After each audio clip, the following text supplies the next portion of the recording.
Ngayong gabi, 8 years old na babae sa Aklan, may arthritis na? Posible ba ito? Ano kayang sabi ng mga eksperto?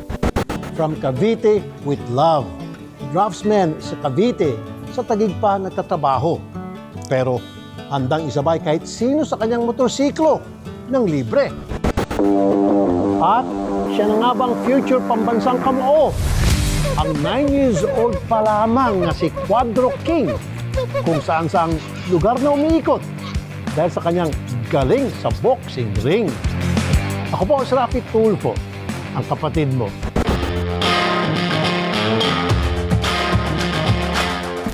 Sakit na matatanda ang alam ng marami tungkol sa arthritis. Pero sa Morales, Balete, Aklan, isang batang tinamaan ng kakaibang klase ng arthritis na maaaring maging delikado sa kanyang buhay.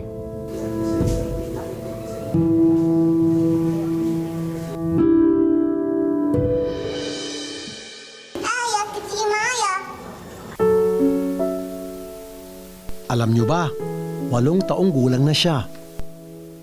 Hindi na ayon ang sukat ni Maya sa kanyang edad. Kung titingnan nga, halos sintangkad lang niya ang upuan na ito. Heto pang kakaiba sa kanya.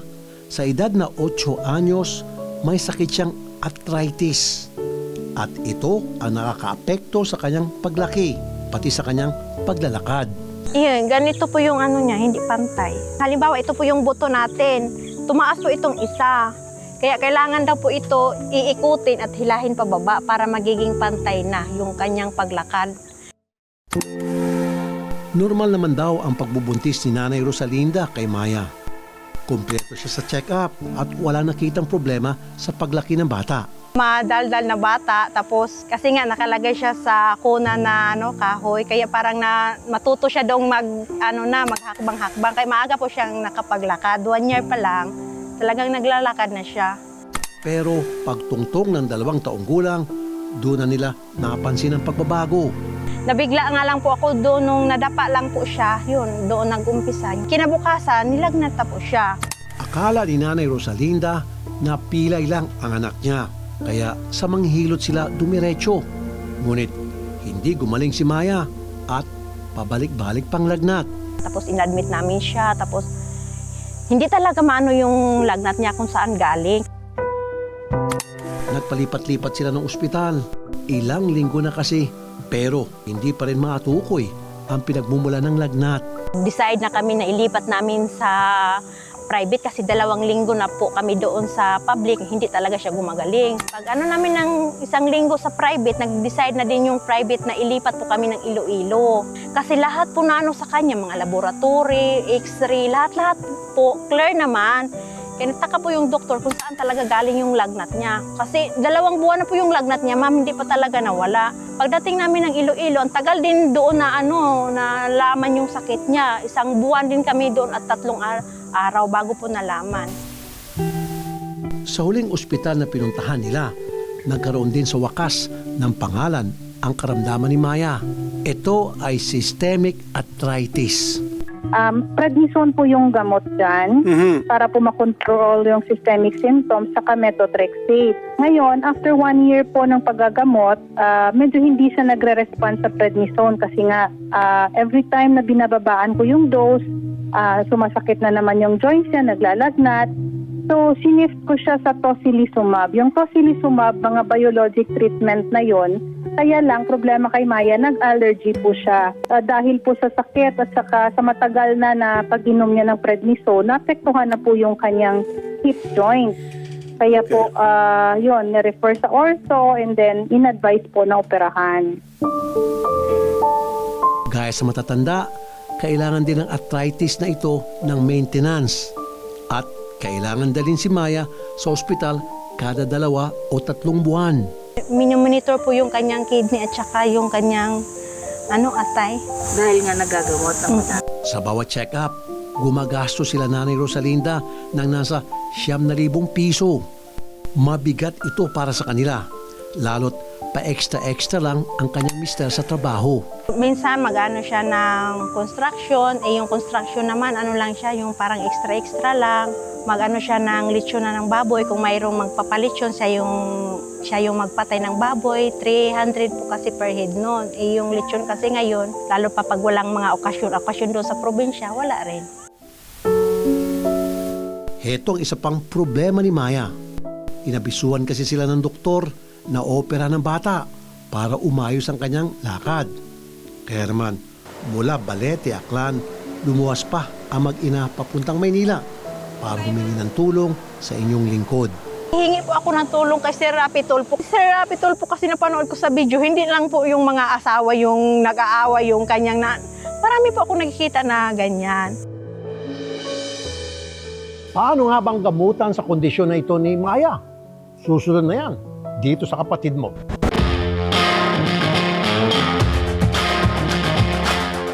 Higit pa sa buto ang epekto ng arthritis na tumama sa 8 years old na si Maya. Pero maliban sa kanyang gamutan, meron pa siya isang bukod tanging kahilingan. Matapos lumuwas ng Maynila mula Balete, Aklan, dito muna nakituloy ang mag-inang Rosalinda at Maya sa isang kaibigan sa Antipolo, Rizal. Sabi, te, tulungan mo ako, may problema ako. Yung anak ko, te, may sakit. Sabi ko, kailangan ko tulong mo, te. Di ba, te? Alam mo doon kay si Rapi Tulfo. Sabi ko, oo naman. Bilang isang ina, mahirap din na nakikita mo yung anak na ganyan ang karamdaman. Kasi pag nakita ko nga ngayon, naaawa rin ako. Kasi tagilid siya maglakad. Maagang bumiyahe mag-ina papunta sa aming himpilan. Kailangan din kasing kargahin ni Rosalinda si Maya dahil hindi ito makatagal sa lakaran. Agad kinausap ng aming team sila Maya para alamin na rin ang iba pa nilang mga pangangailangan. Mayroon po akong sanang gustong sabihin. Sige po. Sige po.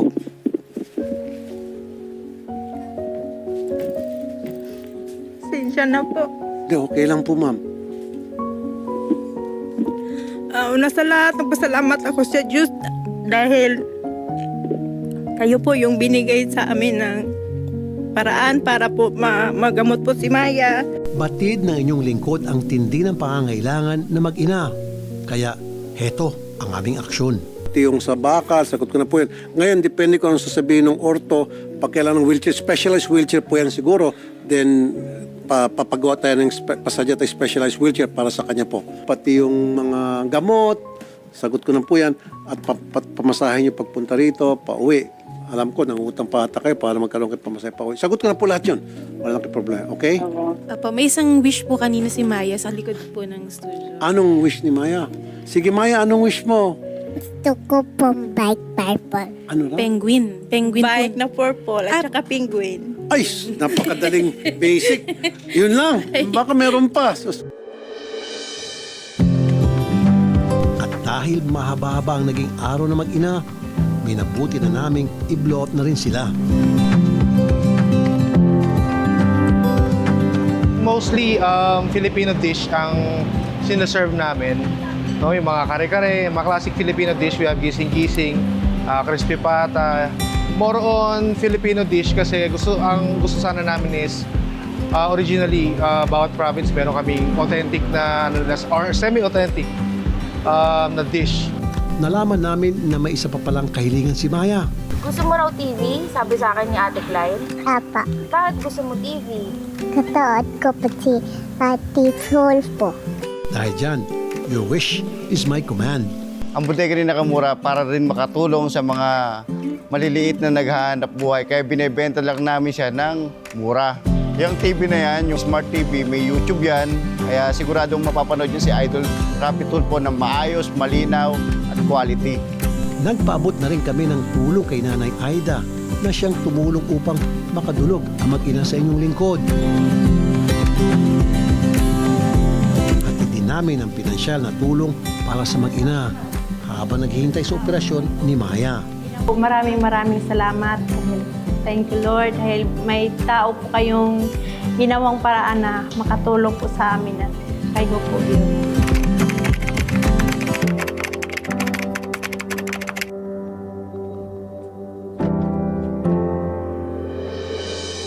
Hangad namin dito sa kapatid mo na maging mabilis at tuloy-tuloy ang paggaling ni Maya.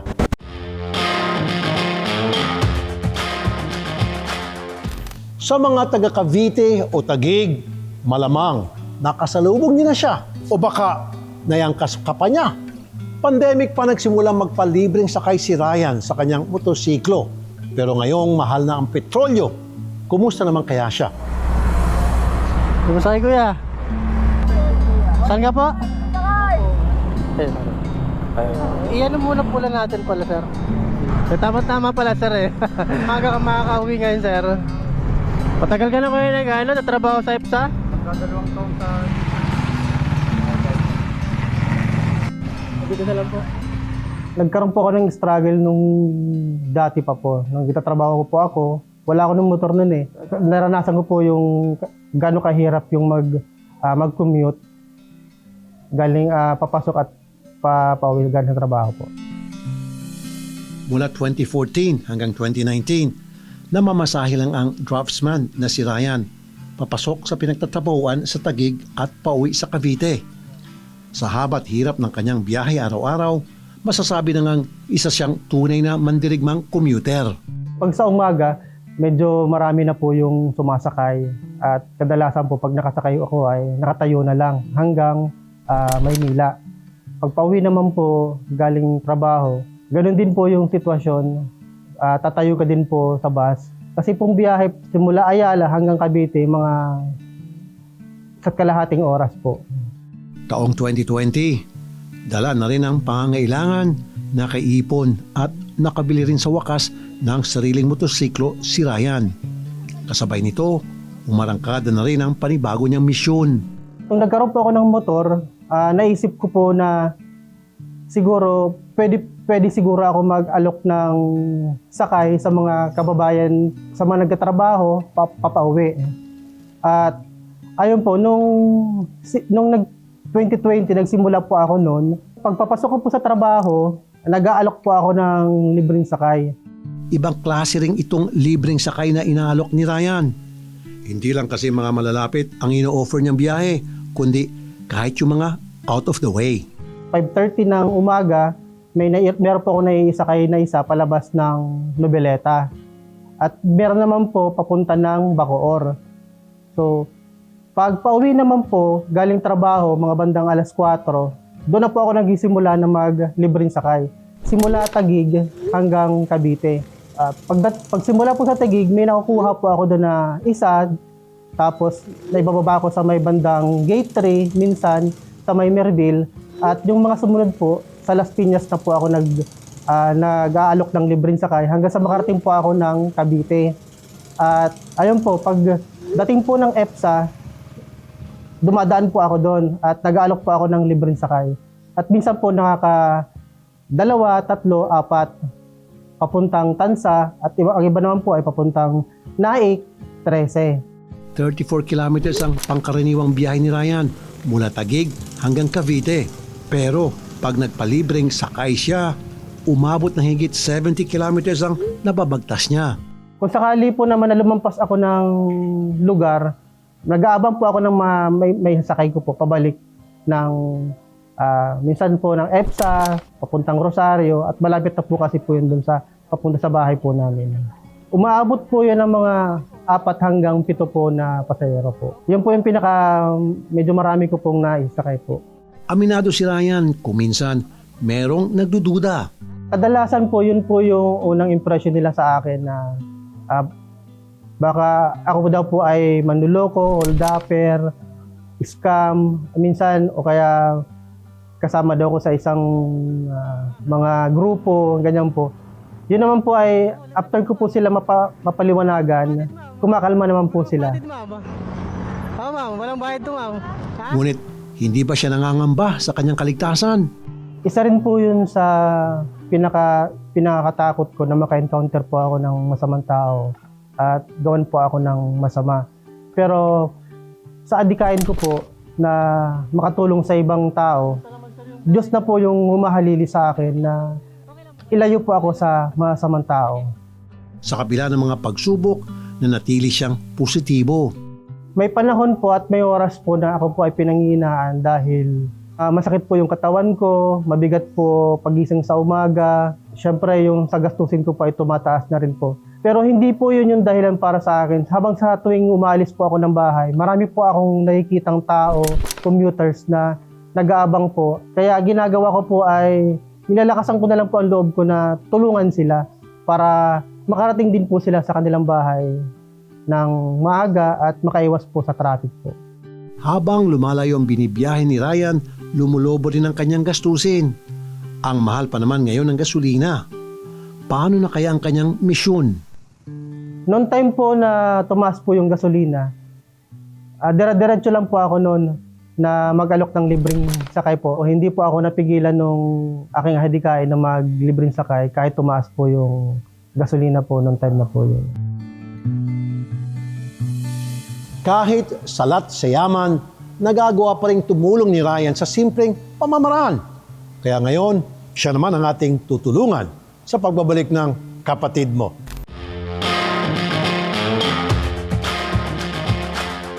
Magaan ang loob ng mga nakaka-ride ni Ryan. Bukod kasi sa libre, lagi siyang may ngiti sa kanyang mukha. Subalit, kamakailan, isang pagsubok ang muntik ng bumura sa masaya niyang disposisyon. 5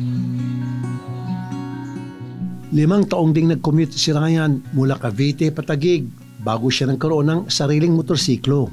Mga 5 taon po na nag-commute po ako papasok at pauwi na galing trabaho. Malaki po yung pinagbago sa akin dahil yung oras ko po ay hindi na po naabala at hindi na po ako nahihirapan magpapasok at papauwi galing trabaho po.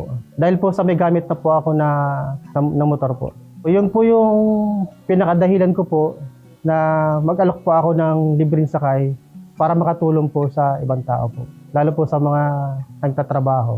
Lalo siyang namulat sa lagay ng mga tulad niyang manggagawa na hirap sa tuwing papasok sa trabaho dahil walang sariling sasakyan. Kumukuha po ako ng pasahero. Simula po McKinley, BGC po.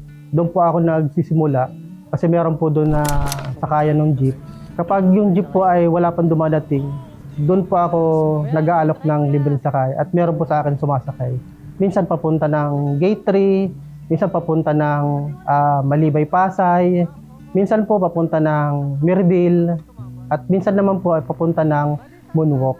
At diretso po ako ng Las Piñas. Kaya itong pagbibigay niya ng libreng sakay sa kanyang motorsiklo, talagang kawang-gawa na lang. Sa akin po ay sobrang natutuwa po ako dahil masaya po sila sa aking ginawa dahil natulungan ko sila papauwi sa kanilang trabaho. Blessing na po rin po yun para sa akin po. Yung ginagawa ko po ay hindi naman po ako humihingi ng bayad or ano pa man po. Kasi po yung ang adikain ko po ay yung libreng sakay po. Yung thank you lang po nila sa akin ay masaya na po ako dun sa ano po nila sa akin. Salamat po, sir. Opo, God bless you po. At ano po, sige po. Ano naman kaya ang masasabi ng kanyang pamilya? Sa una po, yung asawa ko po ay minsan papatanong na po siya sa aking ginagawa at bakit daw po ako ay laging ginagabi at yung gastusin ko daw po araw-araw ay tumataas. Pinaliwanag ko naman po sa kanya na ito po ay parte ng aking buhay at meron po akong sariling rason kung bakit ko ito ay ginagawa. At sabi ko naman sa kanya, kahit maliit lang itong ginagawa ko, hindi man napapansin ng ibang tao, pagdating ng panahon, may iaahon ko po sila. Subalit, isang pagsubok ang muntik magbabago sa positibong pananaw ni Ryan. Simula January hanggang June, less na yung attack ng asthma niya. So, parang medyo okay naman siya. Then, lagi naman kami once na magkaroon ng ubo-sipon, automatic naman kaming napunta sa doktor or check-up. Pero hindi talaga na-detect kasi agad yung sakit niya. Bali, lumaban pa po siya ng almost 2 months. 77 days in exact. Taong 2024, pumanaw ang panganay nilang anak na si Mikaela sa sakit na lymphoma. Sobrang hirap po. Hindi ko po alam kung saan nanggagaling yung sakit na nararamdaman ko. Katuwing naiisip ko po siya. Hanggang ngayon po, napakahirap pa rin po para sa akin po na mawala po yung ano ko. Habang buhay man nadadali ni Ryan ang sakit ng pagkawala ng anak, lalo pa itong nagpaigting sa kanyang kagustuhan na makatulong. Pinagpagpatuloy ko po ang aking pong libreng sakay para po man lamang ay maibsan po yung aking nararamdaman, makatulong po sa ibang tao. Masakay kuya. Yung pagmumotor niya, yun ang passion niya kasi yun eh. So, dun din medyo naiibsan yung lungkot niya. Kaya yung paglilibre sa kanya o kaya pag talagang sinusuportahan ko. Proud na proud po ako sa kanya kasi madami po siyang natutulungan at the same time, yun nga, sabi niya, ramdam din namin na maging commuter. Bale, nung nag-work kami, medyo sabay kami sa commute eh. So talagang tayuan, tapos hintay. Tapos minsan tatakbo pa kami doon sa Baklaran minsan. 100% naman ako yung support ako sa kanya. Basta po mag-iingat lang siya lagi na may naghihintay sa bahay. Kaya naman, hindi rin magpapahuli ang kapatid mo sa pagsuporta kay Ryan. Boss, may violation ka. Ay. May lisensya ka ba? Meron po sir. Meron. Meron po sir. Ba't ka kinakabahan ka? Dahil nagmomotor ka, para kahit papaano mapabilis. Meron kang wireless earpods. Salamat po. Para makatipid ka ng gasolina. Meron kang marsh additive. Para hindi kamote. Kailangan may side mirror, di ba? Hindi po kamote po. Bagong Nike shoes. Ay, thank you po. Magtatag-ulan na, may raincoat ka. So meron kaming kasamang 5,000 worth na gasolina. Bagong helmet from Geely. Pwede ko po sa race. Oo, subukan mo.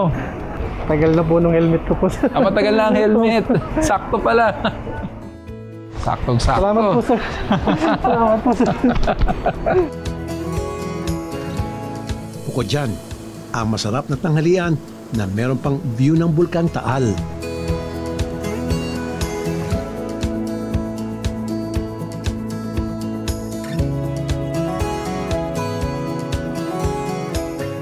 Unang-una po dito, makikita po nila yung pinakamagandang view ng Taal. Sa pagkain naman po, matitikman po nila yung pinaka-bestseller natin, yung bulalo, tawilis, kare-kareng bagnet, roasted chicken, sweet and sour lapu-lapu. Yan po yung mga binabalik-balikan ng mga customer namin dito sa restaurant.